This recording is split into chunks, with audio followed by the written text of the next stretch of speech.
Ukrainian President Volodymyr Zelensky has weighed in on the dramatic U.S. operation in Venezuela that saw the capture of President Nicolás Maduro and his wife, Celia Flores. Speaking after a high-level meeting in Kyiv with national security advisors from 18 countries, Zelensky remarked, "If it's possible to deal with dictators this way, then the United States knows what to do next." Well, how should I respond to this? Well, what can I say? If it's possible, yes. If you can deal with dictators like this, then the United States of America knows what to do next.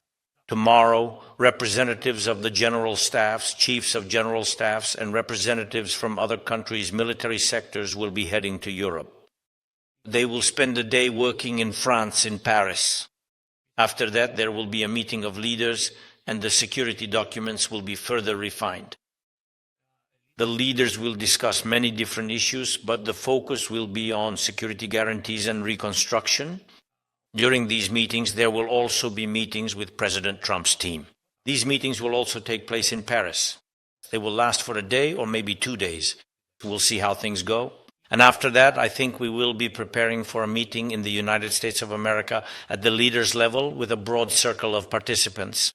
We would like all of this to happen during January, by the end of January. His comments immediately sparked speculation about who he might be referencing, with some observers suggesting he was pointing toward Russian President Vladimir Putin amid the ongoing war in Ukraine.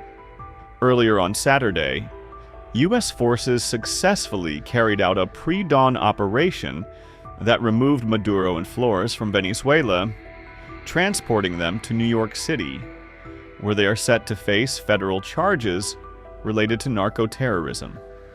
The move has already sent shockwaves across the globe. Russia condemned the action, describing Maduro as the legitimately elected president and urging Washington to reconsider its position, while Ukraine's foreign minister, Andriy Sybiha, reinforced that Kyiv does not recognize Maduro's regime due to election irregularities and crackdowns on protesters. President Donald Trump declared the operation a success and promised that the pair would face the full wrath of American justice. Late last night and early today, at my direction, the United States Armed Forces conducted an extraordinary military operation in the capital of Venezuela. Overwhelming American military power, air, land, and sea, was used to launch a spectacular assault, and it was an assault like people have not seen since World War II. It was a force against a heavily fortified military fortress in the heart of Caracas to bring outlaw dictator Nicolás Maduro to justice. This was one of the most stunning, effective, and powerful displays of American military might and competence in American history. And if you think about it, we've done some other good ones, like the attack on Soleimani, the attack on al-Baghdadi, and the obliteration and decimation of the Iran nuclear sites just recently in an operation known as Midnight Hammer, all perfectly executed and done. No nation in the world could achieve what America achieved yesterday, or frankly, in just a short period of time. All Venezuelan military capacities were rendered powerless as the men and women of our military, working with U.S. law enforcement, successfully captured Maduro in the dead of night. It was dark.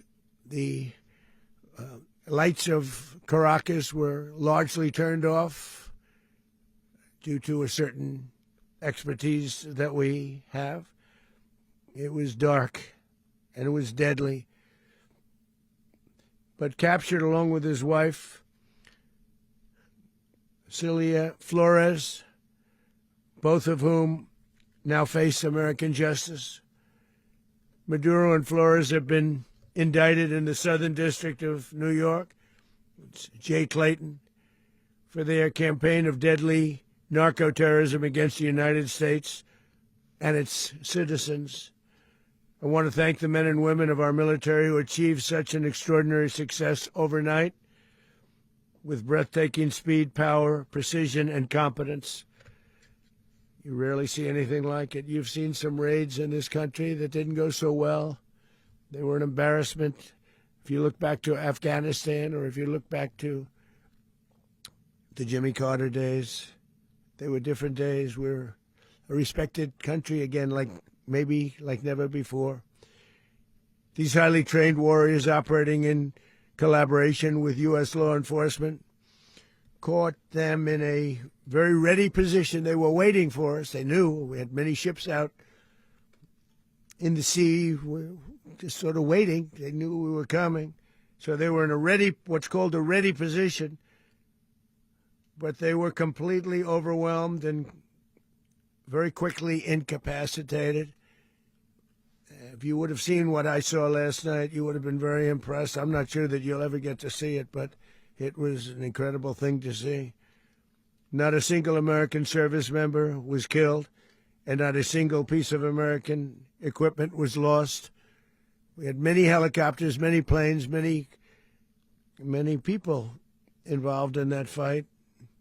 But think of that, not one piece of military equipment was lost, not one service member was, more importantly, killed. The United States military is the strongest and most fearsome military on the planet by far. With capabilities and skills our enemies can scarcely begin to imagine. We have the best equipment anywhere in the world. There's no equipment like what we have, and you see that even if you just look at the boats. You know, we've knocked out 97% of the drugs coming in by sea. 90%. Each boat kills on average, 25,000 people. We knocked out 97%.